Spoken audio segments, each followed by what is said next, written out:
tá? Uma respiradinha, dar uma centradazinha, saber que tá aqui, acabar de chegar, tá? Primeira coisa é essa. Deixa eu fazer uma dinâmica, um laboratório, uma coisa assim, que se bem feita, tá? Se bem aproveitada, se bem feita, pode ser levada assim pra vida. Se não feita, é uma perda. E se mal feita, sabe? Triste porque vocês vão estar fazendo de faz de conta e estão perdendo e ao mesmo tempo tá? Agora bem concentrado, de preferência bem concentrado na respiração, tá? Margarida quer me dar de conta.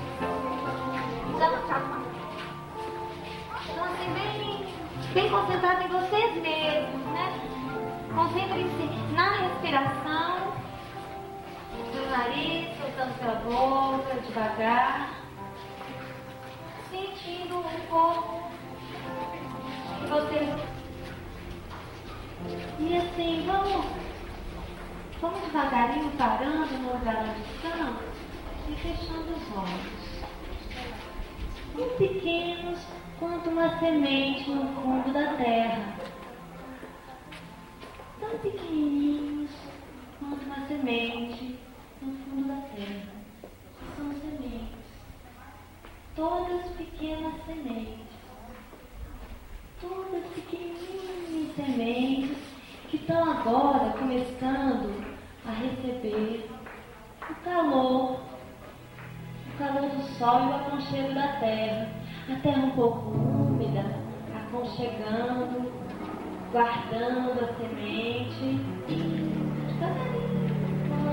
Aquelas sementes se abriram, começou a subir procurando, saindo da terra, bem devagar, e conseguiu sair em busca do sol. E ali começa a brotar, devagarinho, o broto de um galinho que começa novos engrossando, e mais folhas crescendo, e a chuva e o sol, e as folhas, muitas folhas, formando a copa, e brotinhos de flores lindas se abrindo em cada galhinho, perto de cada folhinha, e as flores se abrem, e mais um broto, será isso? Uma fruta com essa primavera que trouxe flores lindas, mas tem bichinhos e pássaros, e essa árvore pronta para receber, acolhe e balança ao gosto do vento, ao gosto do vento ela balança, e ela e aí vem chegando então o outono, e as folhinhas caem devagar, e a renovação começa, meio frio, meio pé. As nossas árvores frondosas, floridas, lindas, vão abrir os olhos, bem devagar, reconhecer o espaço onde está, se ver, se perceber. Seca, né? Às vezes a gente entra no outono, dá uma secada, caem as folhas, a gente fica meio fraquinha assim, sei lá, né? Mas a raiz está lá, e se a gente está bem enraizado, a gente vai passar pelo frio, pelas intempéries, e de repente vai florir de novo e com mais força a cada primavera, né? A vida da gente ela é assim, dividida em estações, e né, a cada primavera a gente vai. No campo do mundo tu és um semeador. Não podes fugir à responsabilidade de semear. Não digas que o solo é áspero, que chove frequentemente, que o sol queima ou que a semente não serve. Não é tua função julgar a terra e o tempo. Tua missão é semear. A semente é abundante. um pensamento, um sorriso, uma promessa de alento, um aperto de mão, um conselho, um pouco d'água. São sementes que germinam facilmente. Não semeis, porém, descuidadamente, como quem cumpre uma missão desagradável. Semeia com interesse, com amor, com atenção, como quem encontra nisso o motivo central de sua felicidade. E ao semear, não penses: quanto me darão? Quanto demorará a colheita? Recorda que não semeias para enriquecer, aguardando o ganho multiplicado. Semeias porque não podes estar inativo, porque não podes viver sem dar, porque não podes servir a Deus sem servir aos demais. És dono de ti mesmo, da vida e do universo. Tua semente, pois, não cairá no vazio. Sem esperar recompensa, receberás recompensa. Sem esperar riquezas, enriquecerás. Sem pensar em colheita, teus bens se multiplicarão. E tudo porque semeais num reino, onde dar é receber, onde perder a vida é encontrá-la, onde gastar servindo é aumentar. Semeia sempre em todo o terreno, em todo o tempo, a boa semente, com amor, com interesse, como se estivesse semeando o próprio coração. Sê, pois, um semeador. Fica aqui, gente. 4, 9, 10. Pode ir! Não. Ai, meu Deus, eu combinei que eram 10. 1, 2, 3, 4, 10. Pode ir? Não. Ah, não vou ficar de boba aqui, não. Pode ir? Não. Eu vou mesmo assim. Não. Terceiro do meu banquinho. Então vou lá, hein? Lá. Ô, mãe! Ô, mãe! Que a minha mãe deve estar por aqui. Ô, mãe! Mãe? Não, não é minha mamãe, não. Mãe? Ô, mãe! Tem um microfone ali, se eu chamar bem alto, os caras vêm, não vem? Acho que tem, vamos ver. Ô, mãe! Nem assim ela veio. Ô, mãe! Segunda-feira. Parei.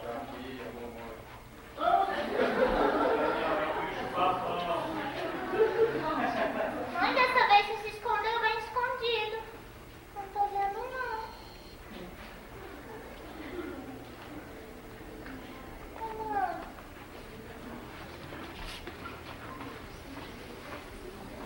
Sabe, mãe?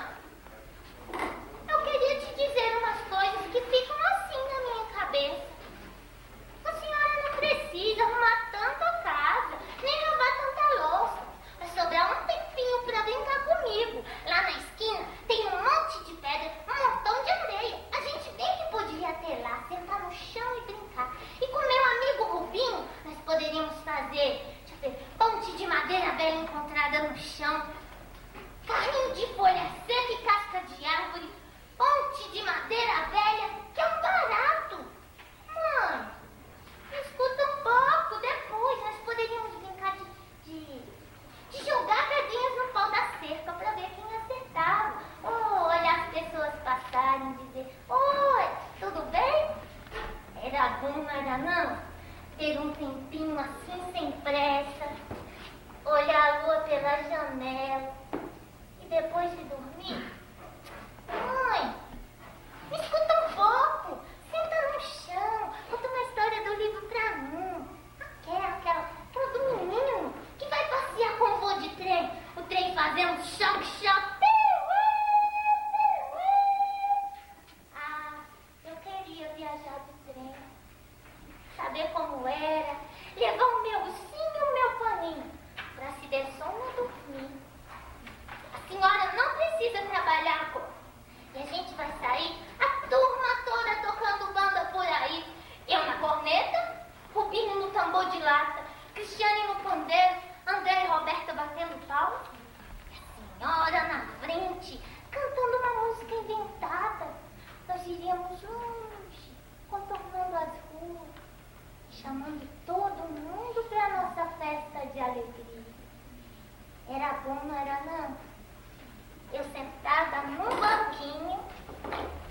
senhora fazendo bolinho. E a gente conversando conversa fiada. A senhora me dá banho, me enxuga, canta pra mim, põe roupa em mim, conta uma história. Mãe, não precisa correr tanto. O ônibus passou outra hora. E eu sou só eu aqui sozinha. Estou aqui sentada, mãe, nesse banquinho, te esperando pra te dizer todas essas coisas. Olha pra mim, olho no olho, e vê se me escuta, tá, mãe?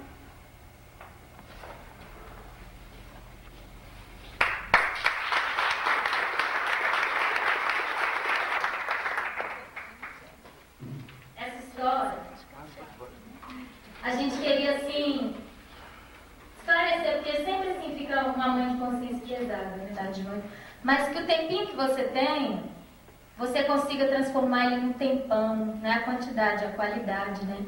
Do tempo que você está com seu filho, que você está com seu aluno, né? Que às vezes sentar no chão, contar uma história, né? Essas coisas tão miúdas, que são tão grandiosas, né? Que às vezes vão se perdendo na vida da gente, que a gente consiga resgatar tudo isso, porque isso é viver, né?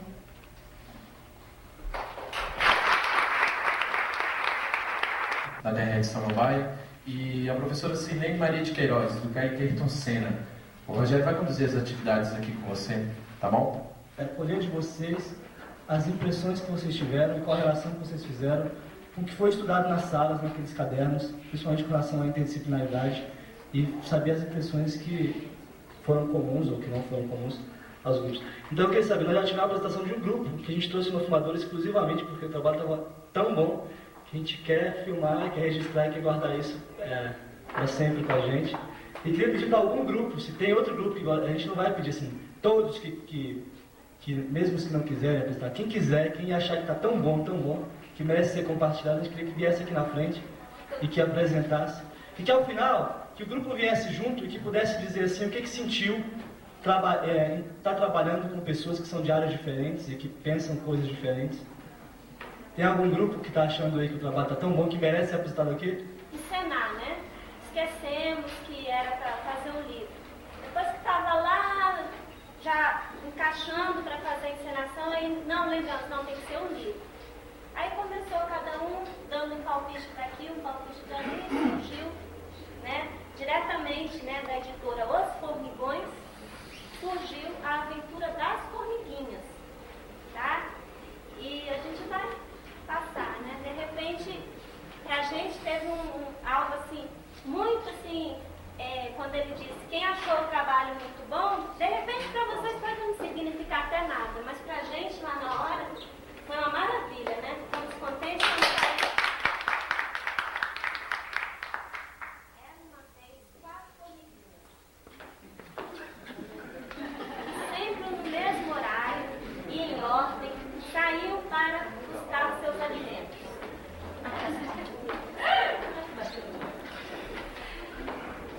Como são bastante ágeis, ultrapassavam todos os obstáculos. Faziam da rotina uma festa. Usando suas bolsas, conseguiam carregar pedaços, tijolinhos, né, de açúcar, que pra gente aquele grãozinho tão minúsculo, para elas, né, conseguiam, que iam além do seu peso. O seu corpinho tão frágilzinho, né? Até comigo. Porém, tinha um pequeno e trágico detalhe. Esta trilha acontecia dentro de um açucareiro. E a mesa do café da manhã. Não mais que de repente surge um objeto grande e metálico, chegando até o obstáculo de seus olhinhos. Lá foram as 4 formiguinhas chupa dentro.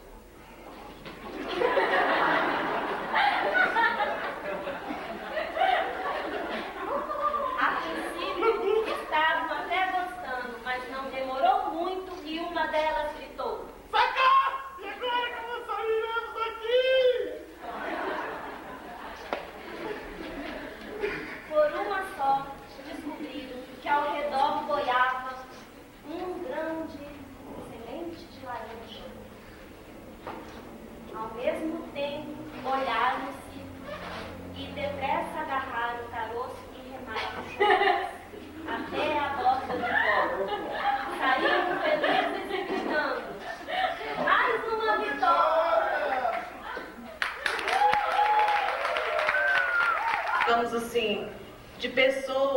egoístas que nós somos, né? De pessoas assim, o que eu estou fazendo aqui? Ah, eu sou um pai de família, eu sou uma professora, que eu estou fazendo esse lambaio, eu queria estar não sei aonde. Isso aí tudo é uma máscara, né? Que impede a gente de ser feliz em qualquer lugar que a gente venha estar. E infelizmente, nós nos condicionamos a viver com o que temos e com o que a vida nos oferece, não como o que nós somos, né? As nossas fragilidades. Talvez por isso passemos tantas dificuldades e na maioria das vezes a gente não consegue resolver, porque achamos que somos fortes demais, acreditamos em nós mesmos, vivendo nesse invólucro, né? Que é esse sistema que nos faz a cada dia egoístas. Eu venho mesmo deixar minha mensagem, que eu gostei muito, o trabalho nos deixou assim bastante livre, despertou em nós, talvez em mim, a criança que estava amortecida, né, há muito tempo, porque a gente vive nessa máquina, eu tenho que ser, eu tenho que ter para ser, né, e no fim eu não sou nada, né, eu estou falando já mesmo por mim, no fim eu não sou nada, eu preciso sempre de alguém, eu preciso do sorriso de um colega, eu preciso às vezes do colega falar assim, como você está bem hoje, né? Porque eu saio às vezes de casa com tanta descarga, com tanto problema, e a minha função é sempre criticar, a minha função é sempre achar errado e nunca procurar ajudar ninguém, tá? Eu estou falando isso aí mesmo, lembrete meu mesmo. E eu esqueço de que eu preciso de todo mundo. Né? Gostei muito de fazer o trabalho, o grupo também eu acho que saiu com um novo crédito, só somou valores, né? Nós só somamos valores, a história em grupo mesmo, e gostamos bastante, assim, não só da direção, né, que nos acompanha.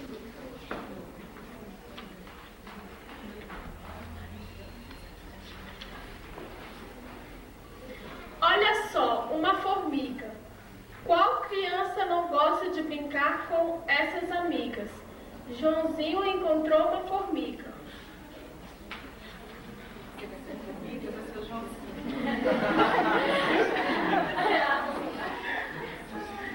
Tia Laura, professora, explicou a Joãozinho. A formiga não conta com a tecnologia de hoje, mas carrega coisas mais pesadas do que ela. Não usa agenda nem computador, mas guarda na sua casinha todos os alimentos que precisa. Não se organiza através de programas, mas anda em fila organizada, sem bagunça e com união. Quando uma se machuca, 2 ou 3 vêm carregá-la até sua casinha.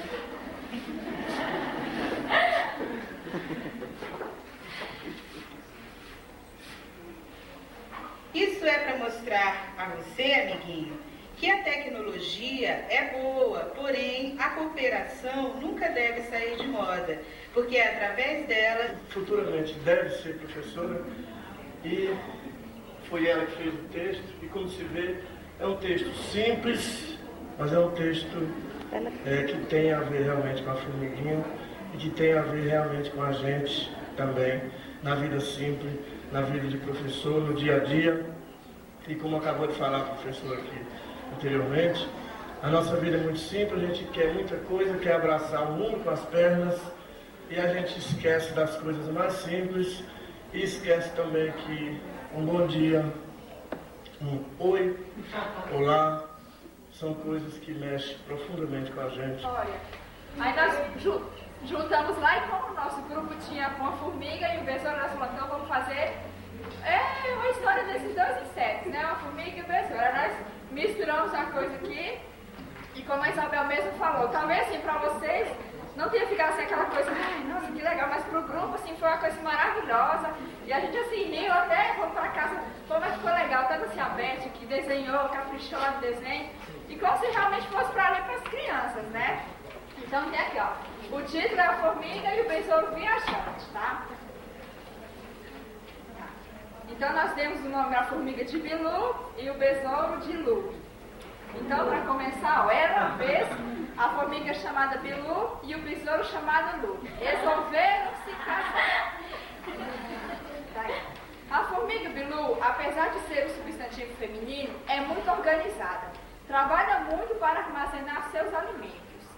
Já o besouro lube, substantivo masculino, é muito lento e super preguiçoso, nunca está preocupado em armazenar seus alimentos. Durante uma viagem ao Nordeste, o casal Bilu e Lube resolveram conhecer a beach nordestina. Chegando lá, ficaram perdidos na sede branca e hot. Depois de se familiarizar com tudo, resolveram pedir um water de coconut, ou seja, água de coco. Com o cair da night, resolveram procurar um hotel para descansar. Ao chegar no hotel, foram diretos ao banho. Mas que banho demorado, hein? E haja H2O para tantas patas. E lava a cabeça, e lava tórax, e lava membros. Após o banho, resolveram pedir um jantar especial à base de vegetais e açúcar, né? Que fornece muita energia, pois o dia seguinte seria longo e cansativo. Ao amanhecer, a formiga Bilu sugeriu ao marido Lube que fossem conhecer o Museu Guimarães Rosa, bem próximo à Gruta de Maquiné. No museu, o casal Bilu e Lube ficaram maravilhados com o encantamento das obras de Guimarães Rosa, como por exemplo Sagarana e Grande Sertão Veredas. Já na gruta, ficaram encantados com a beleza submersa e com a variedade de salões subterrâneos. Passou as férias e tiveram que voltar ao trabalho. Bilu a fazer seus bolos à base de C6, H12O6, glicose, açúcar, alguma coisa assim. E Lube procurando deliciosos vegetais para... Segunda edição. E aqui é a segunda edição já. Né? Ontem foi a feira, é o despertar de Joãozinho. Ok? Então é uma história de Joãozinho com as formigas, né? E vai contar uma aventura de Joãozinho na Formigolândia. Mas o trabalho é o despertar de Joãozinho. Tem como autores Gilmar, Margarida, Socorro e Ronaldo. Ok? Editora Nós, janeiro, primeira edição, 1998. Como todo livro infantil, como toda história infantil, né? Que se preze, ela tem que começar com... Era uma vez. Não deu para ouvir. Era uma vez. Uma vez. João era um menino que não queria estudar e nem ajudar a sua mãe. Um dia, estava passeando na floresta quando... Chibum! Caiu num buraco muito fundo. Bem fundo. Bastante fundo. E bote fundo nisso. Ao despertar, que susto! Deparou-se com a placa que dizia: Bem-vindo à Formigolândia. Joãozinho ficou tão assustado que deu um grito.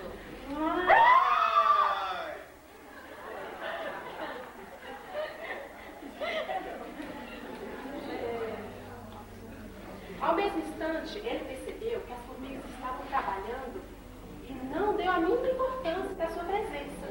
As formigas andavam umas atrás das outras e trabalhavam juntas, carregando folhas e insetos. Uma delas lhe chamou a atenção. Ela carregava uma folha tão grande, mas tão grande, que não conseguia andar direito, e resolveu ajudá-las. A formiga ficou tão feliz que falou: João, acorda! Vocês têm danadas, elas, quando querem um objetivo, elas vão até conseguir.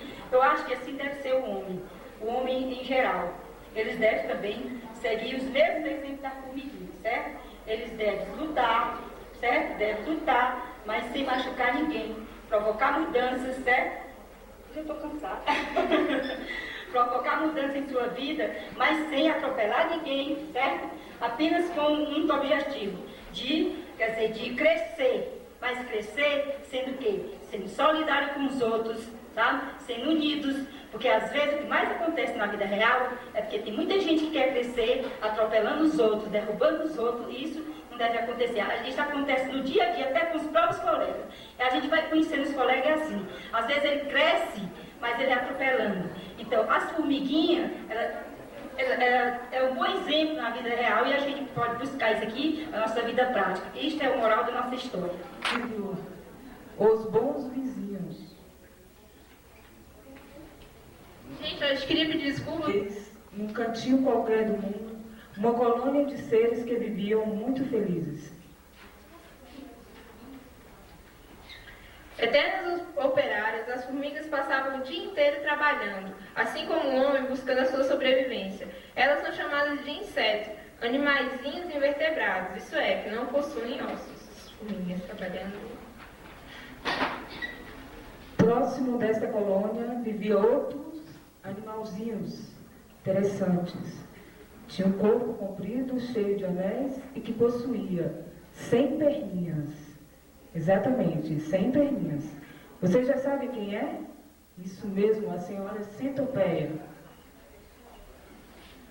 Certo dia, Dona Centopeia foi visitar o formigueiro para levar as novidades, e entre essas estava a chegada dos novos vizinhos. Dona Centopeia sempre procurava manter as formigas informadas dos novos acontecimentos, porque elas trabalhavam tanto que não tinham tempo de se informar. Olá, Dona Formiga, vocês já estão sabendo dos novos vizinhos? Não, ninguém nos informou.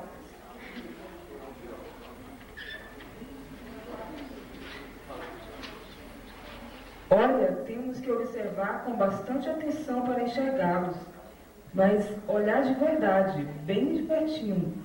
Mas de cara já lhes digo, é a família Ácaros. Nossa, Dona Centopeia, vou ver se damos uma parada aqui nesses trabalhos, para juntas irmos lhe fazer uma visita.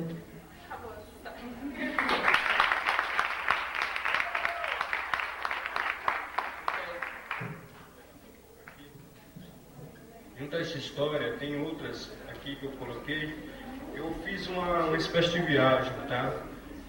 Eu misturei o homem e a formiga. O título dessa história, A Formiga e o Homem.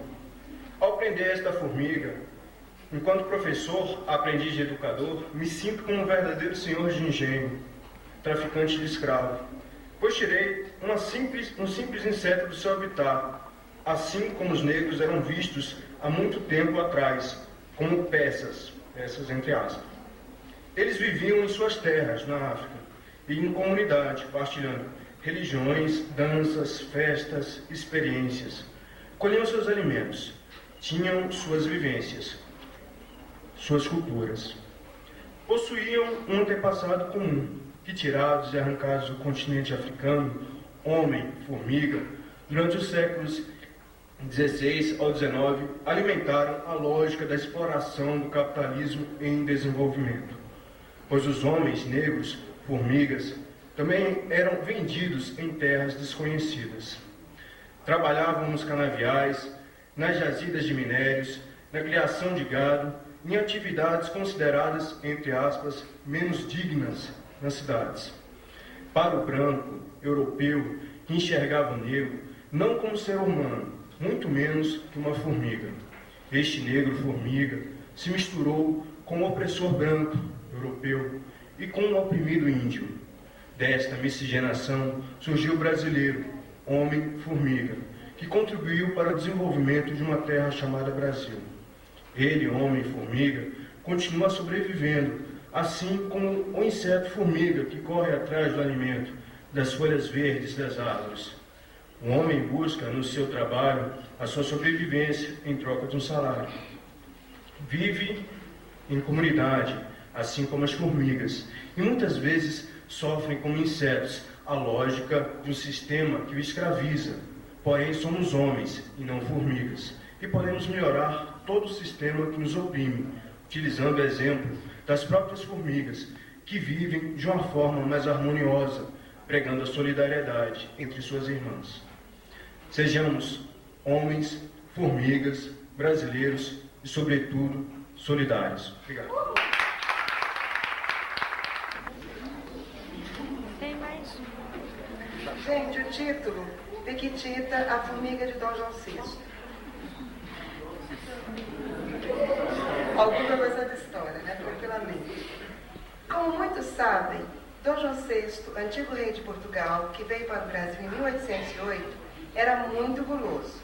Ele comia tanto que muitas vezes deixava resto de suas guloseimas, principalmente doces, caírem no chão.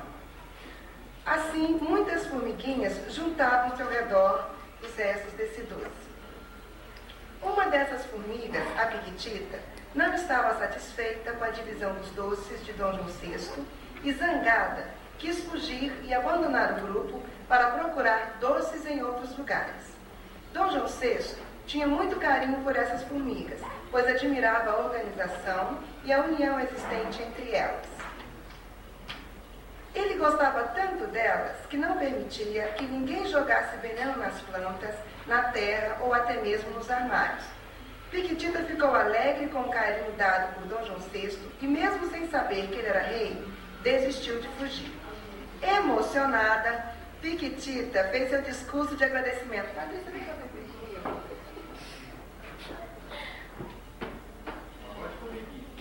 De formiguinha.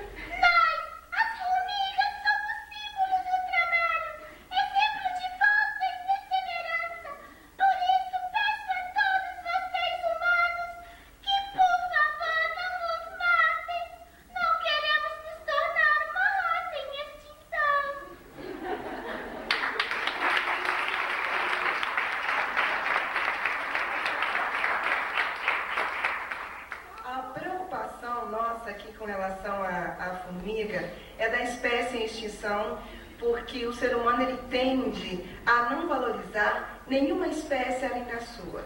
Agora que, graças a Deus, estamos tomando assim um pouquinho de consciência e percebendo que nós todos realmente nós precisamos da cadeia em que vivemos. Todos dependemos uns dos outros. Por isso é importante a gente valorizar não só os insetos, os animais, mas principalmente o próprio ser humano.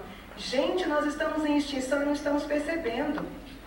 É verdade, porque se observarmos as coisas boas que temos aqui dentro, elas não estão presentes no nosso dia a dia.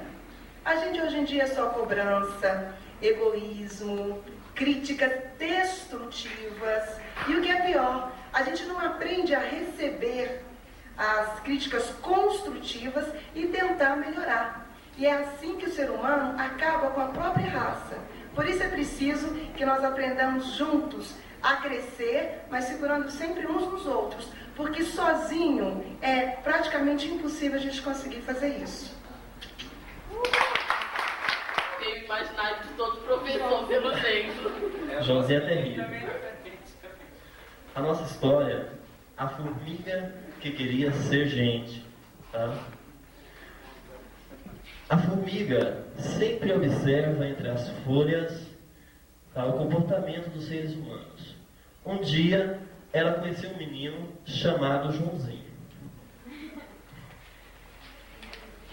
Joãozinho, um dia você me leva à escola? Não posso, amiguinha. A escola foi feita para as crianças. Mas, Joãozinho, eu vou escondida. E você concorda, Joãozinho? Por favor, me leva. E o tempo foi passando. E a formiguinha percebeu que dentro da matemática havia a divisão. Mas no dia a dia, na verdade, entre os seres humanos não havia isso. Por quê? E também dentro da literatura, tá, humana, tudo era muito bonito, mas a realidade não era coerente. O dia que a formiguinha mais gostou foi a aula de biologia, quando o professor explicou que a formiga era da família dos artrópodes e que suas antenas eram importantes em sua comunicação e percepção. Joãozinho, então quer dizer que sem as minhas anteninhas eu não posso conversar com os meus amiguinhos? Isso mesmo, formiguinha, você entendeu tudo direitinho. Joãozinho, e o desmatamento? Como é que nós vamos sobreviver se desmatarem as florestas? E as folhinhas? Como é que eu vou fazer para comer, Joãozinho? Você vai sobreviver com muita dificuldade, amiguinha, porque a terra ficará infértil e os rios todos ficarão poluídos.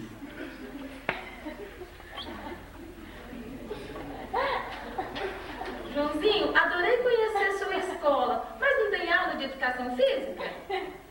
Não se preocupe, amiguinha, o professor disse que devemos fazê-lo o tempo todo, e não só na escola. Então, Joãozinho, vamos dar uma corridinha até o rio? Vamos! Vamos sim, amiguinha. Para a escola, querer nadar e perguntar sobre as folhas. Aí entra a importância de você, educador, porque quando ele questionar sobre as folhas, os rios, você vai trabalhar com o teu aluno a importância da ecologia, né? A importância do ecossistema. Como outro grupo já veio aqui, já falou, você vai trabalhar a extinção e você, com a tua turma, vai poder conscientizar, porque ecologia é isso, é conscientização. Provavelmente não vou mais ficar trabalhando na coordenação.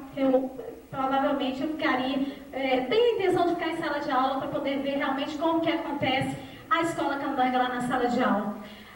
Às vezes passam muitas coisas pela cabeça da gente. O que é a escola Candanga? Por que estão nos impondo isso? Eu digo para vocês, o que é a escola Candanga?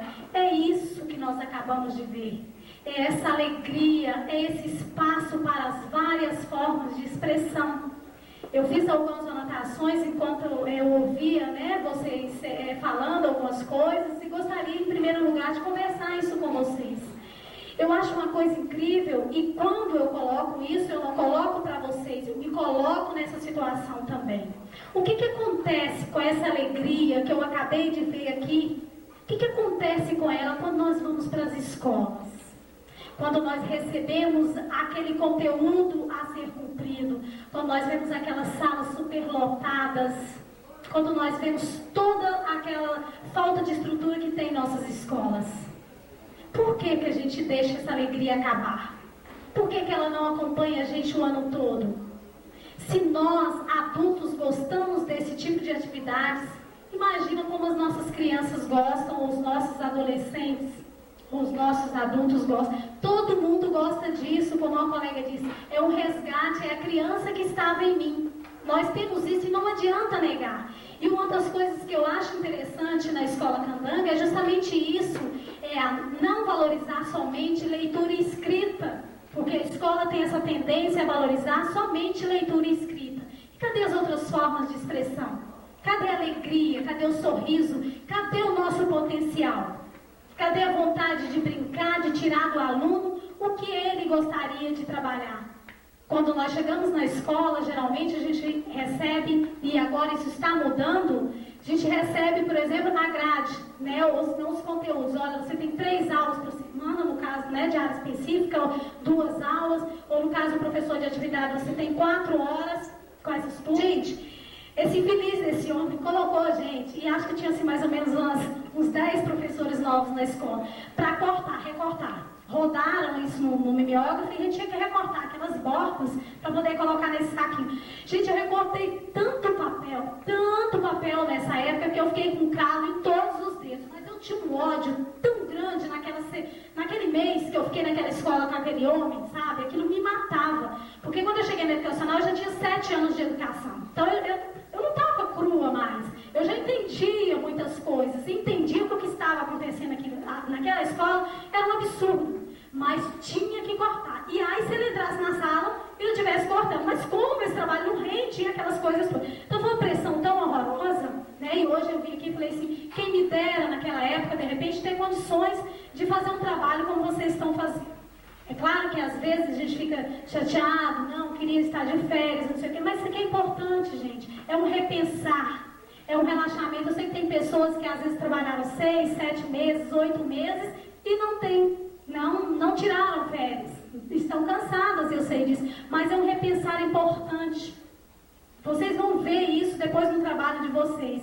E vocês podem ter certeza, vocês estão sendo muito mais privilegiados do que eu fui quando cheguei na fundação, né? E eu vi o entusiasmo que vocês apresentaram o trabalho aqui, esqueceram até algumas amarguras de estar aqui sem férias, né? Ouvindo algumas coisas, ela fala muito, de repente, de alguma atividade, ou muito da realidade, mas essa é a minha realidade. Eu vou falar para vocês, e é aquela questão do filtrar. o que servir para vocês, tudo bem, o que vocês não conseguirem compreender pela minha linguagem, né, por vocês estarem trabalhando com específica e eu com atividade, vocês podem interromper, podem perguntar, tá certo? Mas que é importante, de repente, e nós que somos professores, a gente sabe muito bem disso, que é importante, às vezes, a gente ouvir alguém falar assim, eu fiz. Porque você ouvir falar como que é, ou de repente você lê alguma coisa, é diferente de você ouvir alguém dizer, eu fiz, eu sou feito uma coisa nenhuma. Nós vamos dar o atendimento individualizado, porque o professor dentro da escola Candanga, ele tem 5 horas de aula com o aluno e ele tem as 3 horas de coordenação todos os dias. Ele pode atender o aluno fora do horário das 5 horas, se ele quiser, ele pode trazer o aluno em outro horário, né, para poder dar um atendimento mais individualizado. Ele conta também com o apoio do laboratório de aprendizagem, que depois eu vou falar para vocês como que funciona. E assim foi sendo feito. Os professores começaram a atender os seus alunos com suas dificuldades lá, com o apoio da coordenação. E o que a gente percebe esse ano, e que eu falo assim com muita satisfação, é que com esse trabalho de atender a diferença, a dificuldade do aluno, o tempo do aluno, às vezes não é nem dificuldade, é porque ele tem um tempo diferente de aprendizagem. Com a questão do professor atender desse jeito, o que acontece? Parou, gente, praticamente não existia, eu não tenho assim conhecimento de nenhum caso, e quando a gente fala isso, a gente tem que ter uma certa preocupação, porque dentro da sala do professor, nós tínhamos na primeira fase, nós tínhamos 35 alunos por turmas. Por turmas. Olha, gente, é uma coisa assim que assusta a gente, tá? É uma coisa que assusta. Mas a experiência que nós tivemos no CAIC esse ano foi muito positiva. Vocês sabem por quê? Olha o que acontece. A partir do momento que você coloca assim, não, atendimento individualizado, ele não é um atendimento individualizado completamente, porque você trabalha com grupos. Você tem como dividir a sua turma em 2, 3 grupos, né? E você ir fazendo um trabalho diversificado. Aí falar, mas é cansativo. Mas sabe o que é muito mais cansativo, gente? No meu entender, isso daqui é um posicionamento meu, muitas pessoas podem não concordar. Mas sabe o que é mais cansativo? É você trabalhar 40 horas dentro da sala e você ter uma turma de manhã e uma turma à tarde. E você ficar acima. Porque o que acontece? E eu entro muito aqui na questão da interdisciplinaridade.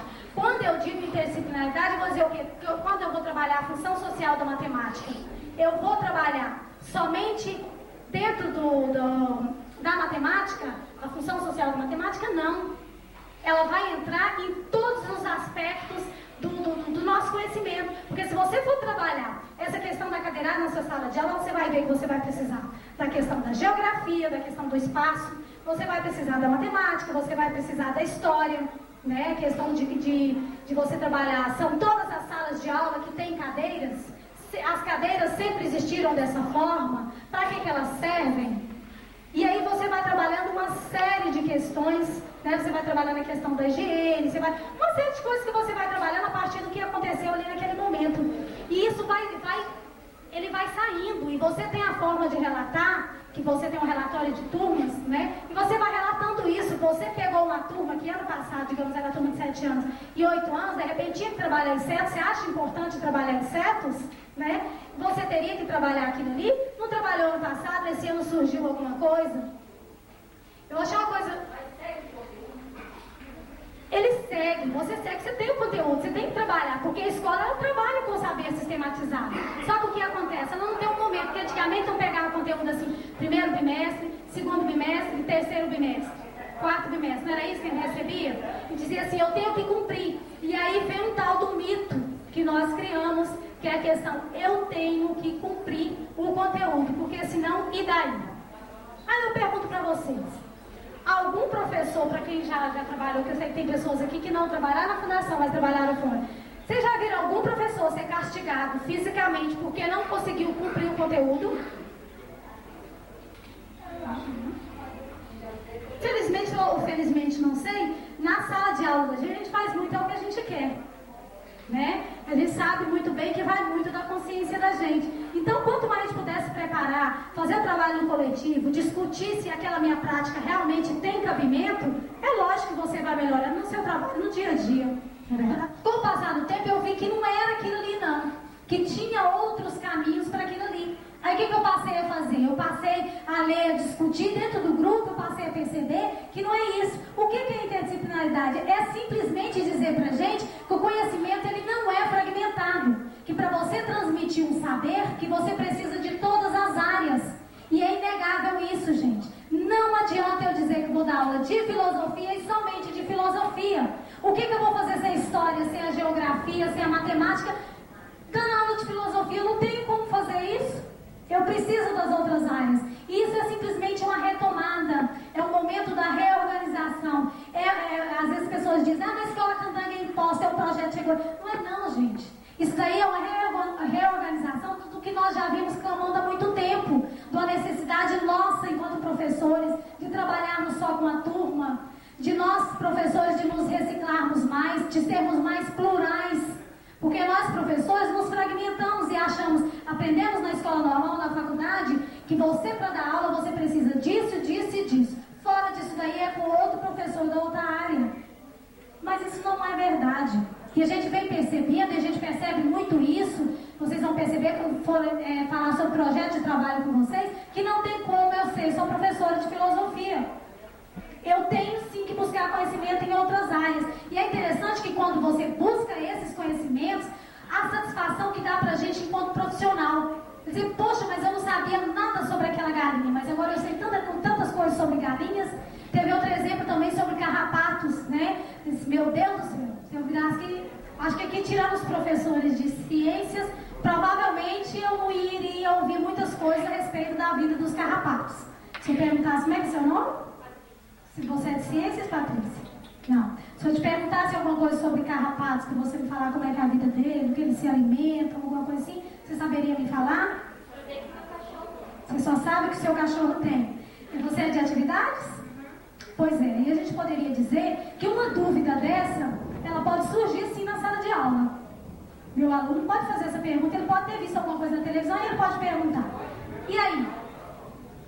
Vocês estão vendo? O que é que nós vamos ter que saber? Ela foi formada para trabalhar de pré a quarta série. Né? No caso, a habilitação que eu tive também, que no primeiro momento, quando me falaram sobre carrapatos, eu não sabia bulufas nenhuma sobre carrapatos. E eu lá e pensar, mas eu como professora, eu preciso saber alguma coisa sobre carrapatos? Né? Então são essas questões que a gente tem que pensar no dia a dia, tá? E percebermos que muitas coisas nós não sabemos, nós temos muitas lacunas, mas que através da proposta da Escola Candanga, desse trabalho novo que está sendo colocado, trabalho novo, entre aspas, né? Muitas coisas nós profissionais vamos melhorar, nós vamos nos tornar mais plurais. Nós fizemos uma feira de ciências lá no CAIC. Gente, eu aprendi coisas que, meu Deus do céu, em anos e anos da minha vida, eu não tinha conseguido aprender de escola. E através de uma feira de ciências, eu na coordenação, coordenando o trabalho, eu tive que correr atrás de muitas coisas para os professores, que às vezes eles não tinham tempo, eu tinha mais acesso a isso, eu tinha que correr atrás, eu tinha que ajudar, eu ajudei na organização e eu aprendi com isso. Então, uma coisa que vocês têm que ter assim, muito claro, é uma coisa super interessante, a avaliação dentro da Escola Candanga. Por quê? Porque quando você, às vezes fala assim, na Escola Candanga não tem prova, nós não fazemos prova na Escola Candanga. Isso é verdade? Eu digo para vocês, nem verdade, nem mentira. Depende do valor que você coloca na questão da prova, depende do que você quer com aquilo ali.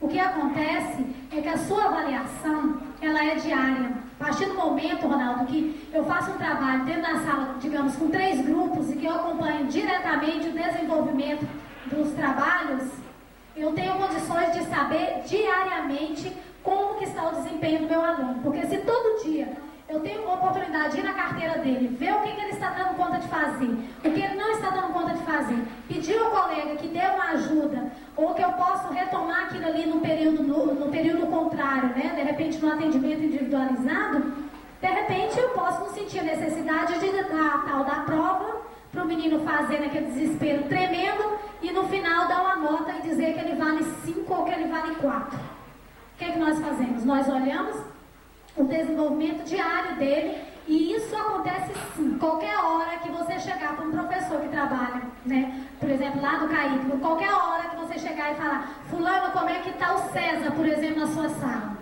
Ele não vai precisar do diário, né? Ele não vai precisar da nota para ele te falar como que é aquele aluno. Porque aquele aluno, ele está atendendo no dia a dia, ele atende no horário contrário, às vezes, com outro professor, porque isso era uma realidade lá na escola. Às vezes o menino estudava de manhã e ele estava precisando do atendimento, ele vinha à tarde e às vezes juntava 2, 3 professores num grupo para atender, por exemplo, 5 alunos, 6 alunos. E a partir do momento que eu tenho 5 professores trabalhando ali com aqueles alunos no horário contrário, né, a possibilidade de perceber qual a dificuldade dele ou qual a compreensão que ele tem de determinadas coisas é muito diferente do que eu estar sozinha com ele. Ou de repente eu aplicar uma prova e dizer que ele vale 4 ou 5. Então, a avaliação ela é de uma forma muito mais humana, eu diria justa mesmo. Porque a coisa que mais dói pra gente, às vezes, de repente, a gente está, digamos, lá no segundo grau, nós estávamos lá, estudamos determinado conteúdo lá, e de repente você julgou que você sabia muito, que você tinha entendido aquilo ali. E de repente o professor deu a prova, e aí a gente escuta aquela conversa e diz, gente, mas estudei tanto, e o professor colocou na prova só o que eu não sabia. Ou caiu tudo que eu não sabia. Aí dá aquela frustração, porque para ele se esforçou tanto, e de repente ele sabia muito, mas o aspecto que o professor privilegiou, não foi o que ele privilegiou no momento da observação dele, no momento do estudo dele. E que não quer dizer que ele não saiba, ou que o valor do saber dele é aquele 4. Mas esse aluno, ele vai ser privilegiado no lado humano, certo? Mas quando ele for fazer o vestibular, quando ele for fazer uma prova de concurso, isso também vai ser avaliado? Deixa eu dizer para você, quando você, digamos, você tem um aluno, você observa no seu, digamos, no seu trabalho diário, você observa que ele não sabe, por exemplo, digamos, hipoteticamente, ele não sabe divisão. O que você vai fazer? Você vai ignorar que você percebeu que ele não sabe divisão? Ou você vai procurar dar esse atendimento a ele? Você vai atendê-lo. Então por que ele vai ter dificuldade no vestibular? Porque o professor ele não deixa de atender de forma nenhuma. O trabalho que você faz dentro da escola canábica, você não vai deixar de atender o menino, muito pelo contrário. Você vai perceber que de repente eu posso te dar você tem um exemplo assim muito bobo que as pessoas usam muito, que dizem assim, que um piloto, ele foi, acho que é mais ou menos assim a história, que ele foi fazer a prova e ele tirou 10 em decolagem, tá? Tirou 10. Só que ele não sabia aterrissar. Aí na aterrissagem ele foi e tirou 0. Só que 10 dividido por 2, né, poderia ser, daria 5. 5 ele teria passado. O que ia adiantar aquele piloto ter decolado e não ter pousado? Ele teria morrido. Então o que acontece? Muitas vezes você dá a prova e se o menino tirar 5, ele passa de ano ou ele está apto. Mas de repente naquela prova ele deixou de saber um conteúdo que seria de suma importância para ele. Digamos, ele pode ter acertado todos os problemas da prova, pode ter acertado adição, subtração, a fração, mas digamos aí hipoteticamente ele errou somente divisão. E aí o que acontece? Ele tirou nota, ele vai para outra série, que é o que acontece na seriação. E quando chegar lá que ele precisar da divisão? E quando você faz essa avaliação no dia a dia, você vai ver que ele acertou fração, subtração, não sei o que, mas ele não sabe divisão. E quando você faz essa avaliação, o que você faz? Você vai ajudar. Você não vai considerar que ele já sabe que ele tem nota para aquilo ali, igual quando é definida em qual série que ele estaria, mas que teria que acelerar e em qualquer momento ele poderia ser promovido. Eu sempre digo que essas turmas, e olha que essas turmas são muitas. Eu fiquei sabendo da escola de uma colega minha, que ela me disse que na escola dela, que eles tinham 15 turmas de reintegração, isso na Ceilândia. Isso é muito triste, gente. Sabe por quê? Você sabe o que são as turmas de reintegração? São meninos que passam 1, 2, 3, 7 anos indo para a escola e não estão conseguindo aprender. Por quê? Ele tem dificuldade de aprendizagem? Não, muitas vezes o professor tem dificuldade de ensinar. E aí, o ritmo daquele aluno não é o da maioria das outras crianças. Dá-se a aula show, um grupo é atendido, o outro é excluído. E esses excluídos vão ficando. Eu sempre digo que essas turmas, gente, são as vergonhas as nossas vergonhas enquanto educador. Por quê? Aquilo ali é a amostra viva do que nós não conseguimos fazer, do que nós deixamos para trás. Nós temos aí as turmas de reintegração, estão tentando, que está sendo feito um trabalho para que elas acompanhem os seus pares de idade, para que elas sejam colocadas nas turmas, onde tem crianças ou adolescentes da idade delas. E o que é isso? É porque a gente vai deixando para trás, a gente não vai dando atendimento individualizado. O tempo dele é outro, para ele poder aprender. Hoje eu posso falar aqui para vocês, eu posso passar aqui a tarde inteira falando para vocês a respeito de repente, de fase de formação. De repente, tem pessoas que não vão conseguir entender de forma nenhuma o que seja fase de formação.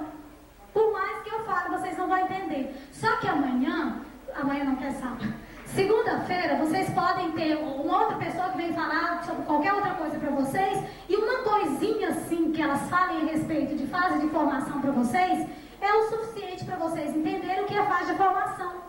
O que quer dizer? O tempo de vocês não era hoje, o tempo para vocês compreenderem aquilo ali, a forma que vocês acharam de compreender aquilo, na segunda-feira somente. Então a gente não pode dizer que, por exemplo, se eu vou trabalhar, vou dar o atendimento, não vou dar prova, não é que o menino não vai deixar de aprender ou que eu vou deixar de dar conteúdo, não.